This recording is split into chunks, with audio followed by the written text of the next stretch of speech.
আজি বহুত কষ্টৰে ভিডিঅ' বনাইছোঁ দেই। একচুৱেলি মানে মোৰ চকুত বালু পৰি গ'ল, সেইবাবে বহুত কষ্ট কৰি ভিডিঅ' বনাইছোঁ। হ'ব পাৰে কাইলৈ ভিডিঅ' বনাব নোৱাৰিমেই, বহুত ঝাৰি আছোঁ আৰু ঔষধো খাই আছোঁ, ঔষধ দি আছোঁ। গতিকে আজি মই বহুত কষ্ট কৰি ভিডিঅ' বনাইছোঁ তোমালোকলৈ, গতিকে মনোযোগেৰে চাবা। আজি শিকাম কিয়া। এজনে মই কমেণ্ট কৰি সুধিছে কিয়া কৌন হে কিসকো এইবিলাক সুধিছে, এইবোৰ কথা। আচলতে এইবোৰ মই শিকালোঁ আগতে, তথাপিও এতিয়া আকৌ কমেণ্ট কৰাৰ কাৰণে মই আকৌ আজি এইবোৰ লৈ ভিডিঅ' বনাই লৈ আনিছোঁ দেই। গতিকে চাই লোৱা, এতিয়া ভিডিঅ'টো আৰম্ভ কৰোঁ। চোৱা, কিয়া কিয়া শব্দটো মই শিকালোঁ দেই আগত, তথাপিও বহুতে কমেণ্ট কৰি কৈ আছে কাৰণে কিয়াৰ ভালকৈ কেনেকৈ সকলো ব্যৱহাৰ মই শিকাই আছোঁ আজি। মনোযোগেৰে চাবা, যোনে যোনে নোৱাৰা চোৱা, আৰু যোনে যোনে শিকি লৈছা তথাপিও আকৌ শিকিব পাৰিবা। এতিয়া চোৱা, ধৰি লোৱা এজনী ছোৱালীয়ে ল'ৰাক সুধিলে, ল'ৰাক কিবা এটা ক'লে আৰু তুম কিয়া কৰ ৰহে হো। চোৱা, ইয়াত কি দিছোঁ, কিয়া দিছোঁ, বুজি পালানে? কিয়াৰ ব্যৱহাৰটো কেনেকৈ কৰা হয় তাকে বুজাই আছোঁ দেই, ভালকৈ চাবা। তুম কিয়া কৰ ৰহে হো, ইয়াৰ অৰ্থটো মই অসমীয়াত আকৌ বুজাই দি আছোঁ। চোৱা, ইয়াৰ অৰ্থ হ'ব তুমি কি কৰি আছা। সাধাৰণ কথা হয় নহয়, এইবোৰ মই শিকালোঁ, তথাপিও তোমালোকে কমেণ্ট কৰাৰ কাৰণে মই আকৌ শিকাই আছোঁ দেই। চোৱা, তুমি কি কৰি আছা, এইটো কাক ক'লে? এজনী ছোৱালীয়ে এজন ল'ৰাক ক'লে। তুম কিয়া কৰ ৰহে হো মানে তুমি কি কৰি আছা, বুজি পালানে? তাৰপিছত চোৱা, আকৌ এটা দিছোঁ, সো গয়ে হো কিয়া। সো গয়ে হো কিয়া, বুজি পাই আছানে তোমালোকে? সো গয়ে হো কিয়া মানে ইয়াৰ অৰ্থটো কি হ'ব? মনত ৰাখিবা, কথাটো ছোৱালীয়েহে কৈ আছে ল'ৰাক। তাৰ পাছত গয়ে হো কিয়া, ইয়াৰ অৰ্থটো কি হ'ব জানানে? হৈ থাকিলানে তুমি, বা হৈ থাকিলানে। তুমিতো নিদিলেও হ'ব দেই, হৈ থাকিলানে। কাৰোবাক আমি এনেকৈ সুধো যে, তাকে বুজাইলোঁ দেই। সো গয়ে হো কিয়া মানে হৈ থাকিলানে। তাৰপিছত আকৌ দিম দুটা বাক্য। এতিয়া চোৱা, ছোৱালীয়ে নিজৰ কথা ক'লে, এজনী ছোৱালীয়ে নিজৰ কথা ক'লে। কিয়া মে আন্দৰ আ সকতি হুঁ, বুজি পালানে? কিয়া দিছোঁ ইয়াত, কিয়াৰ ব্যৱহাৰটো আকৌ চোৱা, শক্তি হুঁ, চক্তা নহয় দেই, মনত ৰাখিবা কথাটো, শক্তি হুঁ। কিয়া মে আন্দৰ আ সকতা হুঁ, আ শক্তি হুঁ, এনেকৈ হ'ব দেই। তাৰপিছত ইয়াৰ অৰ্থটো হ'ব মই ভিতৰত আহিব পাৰোঁনে। অসমীয়াত ইয়াৰ অৰ্থ হ'ব, অসমীয়াত যদি আমি ক'ব বিচাৰোঁ, মই ভিতৰত আহিব পাৰোঁনে। যোনে যোনে অসমীয়া নোৱাৰা অসমীয়া চাবা, যোনে হিন্দী নোৱাৰা হিন্দী চাবা দেই। মই ভিতৰত আহিব পাৰোঁনে, তাকে হ'লে কিয়া মে আন্দৰ আ সকতা হুঁ। তাৰপিছত চোৱা, আকৌ ছোৱালীয়ে ক'লে কল মে স্কুল যাওঁগি কিয়া। ধৰা নিজৰ মাকক বা বাপেকক ক'লে কি যে কালি মই স্কুললৈ যামনে বুলি সুধিলে, কল মে স্কুল যাওঁগি কিয়া, বুজি পালানে? কিয়াটো এতিয়া ইয়াত নে হৈ গ'ল দেই। চোৱা, কালি মই স্কুললৈ যামনে, কালি মই স্কুললৈ যামনে, নে হৈ গ'ল এই কিয়াটো ইয়াত, বুজি পালানে? আচলতে কিয়াৰ অৰ্থ হ'লগৈ কি, কিন্তু ইয়াত হৈ গ'ল নে। তাৰ পাছত এতিয়া চোৱা, এজন ল'ৰাই ছোৱালীক সুধিলে।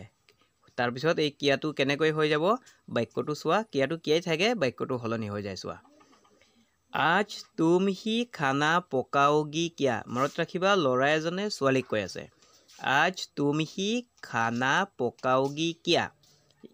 আকৌ তলত অসমীয়াত লিখি দিছোঁ, যোনে হিন্দী নোৱাৰা অসমীয়া চাবা, আৰু অসমীয়া বাক্যটোৰ অৰ্থ আকৌ বাক্যটোৰ উচ্চাৰণটো হিন্দীত দিম দেই। চোৱা, ইয়াৰ অৰ্থ হ'ব আজ তুম হি খানা পকাওগি কিয়া মানে অসমীয়াত অৰ্থ হ'ব আজি তুমিয়েই ৰান্ধিবানে, আজি তুমিয়েই ৰান্ধিবানে, বুজি পালানে? ইয়াত চোৱা, ইয়াতো কিয়া শব্দটোৰ অৰ্থ আমি অসমীয়াত নে পালোঁ, নে, বুজি পালানে? আজি তুমিয়ে ৰান্ধিবানে এনেকৈ সোধা হয় নহয়। আকৌ দিছোঁ চোৱা, কিয়া তুম মুঝছে প্যাৰ কৰতি হো থি। কিয়া তুম মুঝছে প্যাৰ কৰতি থি মানে কি, মানে বুজালোঁ, কৰতি থি মানে কি, অসমীয়াত পুৰা বাক্যটোৰ অৰ্থ দিছোঁ। চোৱা, তুমি কি মোক ভাল পাইছিলা, তুমি কি মোক ভাল পাইছিলা, তাকে বুজালোঁ। এতিয়া চোৱা, ইয়াত কিয়া শব্দটোৱে কি বুজালে, কিয়েই বুজালে, যেনে তুমি কি হৈ গ'ল হয় নহয়। তাতে এনেকৈ বুজাই দেই, ভালকৈ মন কৰি চাবা।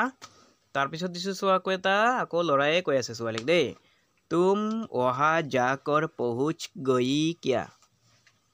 तुम वहाँ जाकर पहुँच गई क्या মানে কি এই বাক্যটোৰ অৰ্থ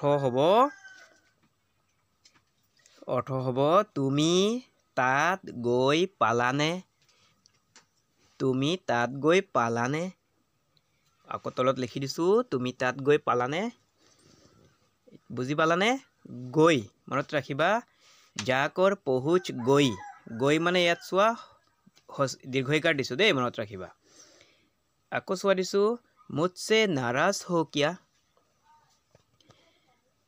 मुझसे नाराज हो क्या এই বাক্যটোৰ অসমীয়াত অৰ্থ কি হ'ব জানানে অসমীয়াত অৰ্থ আমি কেনেকৈ পাম ইয়াৰ নাৰাজৰ অৰ্থ বেলেগ হৈ যায় দেই চোৱা মোক বেয়া পালা নেকি অসমীয়াত ইয়াৰ অৰ্থ মুझसे नाराज हो क्या মানে মোক বেয়া পালা নেকি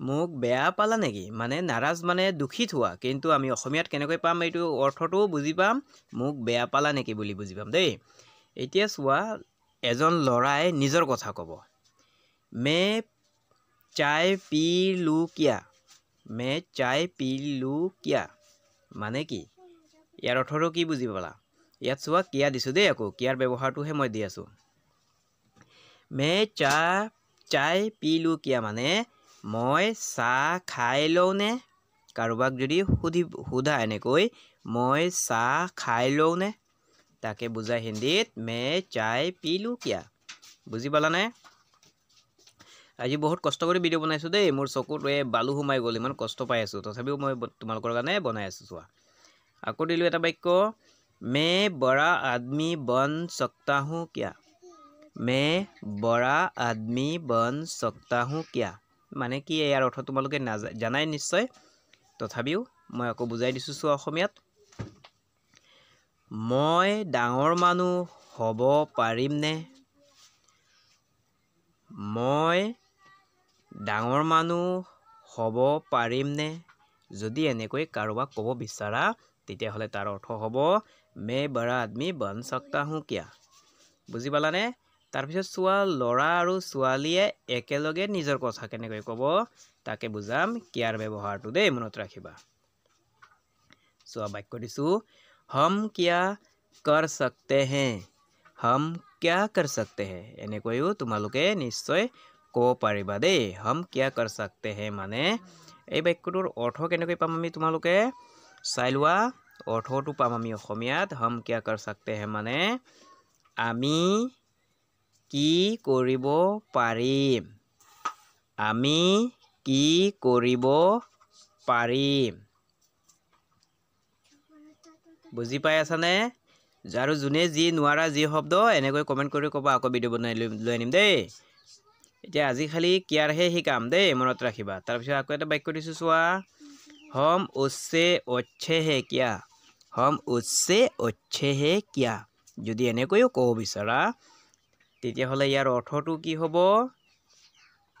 हम उससे अच्छा है क्या মানে কি হ'ব জানানে আমি তাতকৈ ভালনে আমি তাতকৈ বেছি ভালনেও দিব পাৰিবা দেই চোৱা এতিয়া চোৱা অচ্ছা দিয়া নাই ইয়াত কি দিছোঁ অচ্ছে কাৰণটো হ'লগৈ কি ইয়াত বহু বচন হৈ যাব কাৰণ আমি একেলগে বুজাইছোঁ আমি মানে একেলগে কেইজনমান মানুহক বুজোৱা হয় দেই তাৰপিছত চোৱা আকৌ দিছোঁ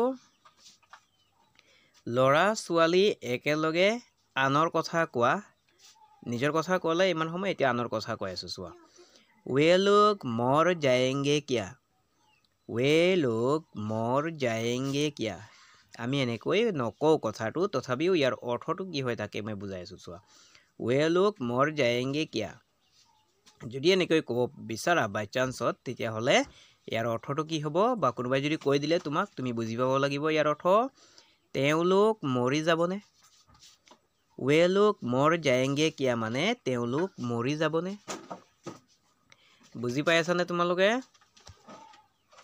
তাৰপিছত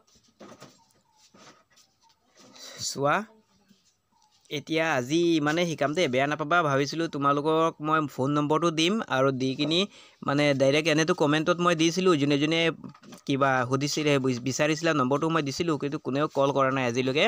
গতিকে মই ভাবিছোঁ এতিয়া ভিডিঅ'ৰ শেষত নম্বৰটো দি দিম, কিন্তু আজি নিদিওঁ দেই। মোৰ গাটো বহুত বেয়া হৈ আছে, চকুত বালু সোমাই গ'ল কাৰণে কাইলৈ আকৌ ভিডিঅ' বনাব পাৰিমনে নাই নোৱাৰোঁ, মই নিজেও নাজানো। গতিকে বেয়া নাপাবা তোমালোকে। আজি খালি কিয়াৰ কথাহে শিকালোঁ, কাইলৈ যদি মই অলপ আৰাম পাওঁ তেতিয়াহ'লে কৌন হে কিয়া হে বহুত সকলো কথা মই বুজাই দিম ভালকৈ দেই। আৰু যোনে যিটো নোৱাৰা মোক কমেণ্ট কৰি কৈ থাকিবা। আৰু নেক্সট ভিডিঅ'ত মই যেতিয়া নম্বৰ দিম নহয়, খালি হোৱাটছআপ নম্বৰহে দিম দেই, কল নকৰিবা তোমালোকে। হোৱাটছআপত কি নোৱাৰা মোক মানে কল কৰি মেছেজ কৰি তোমালোকে কৈ দিবা, তাৰ বাবে সেই বাক্যটোৰ অৰ্থ মই দি দিম। কাৰণ বহুতে ইংলিছত লিখা হয় নহয়, ইংলিছত লিখা মই একো বুজিয়ে নাপাওঁ, সেইবাবে মই হোৱাটছআপ নম্বৰটো দি দিম, যাতে তোমালোকে হোৱাটছআপত মানে ভইচ মেছেজত কৰিব পাৰিবা, তাৰ পৰা মানে মই সকলো কথা বুজি পাই যাম দেই, বুজিছানে? গতিকে আজি আৰু দেৰি নকৰি ইমান তোমালোকক আমনি নিদিওঁ, ইমানতে সামৰি মাৰিছোঁ।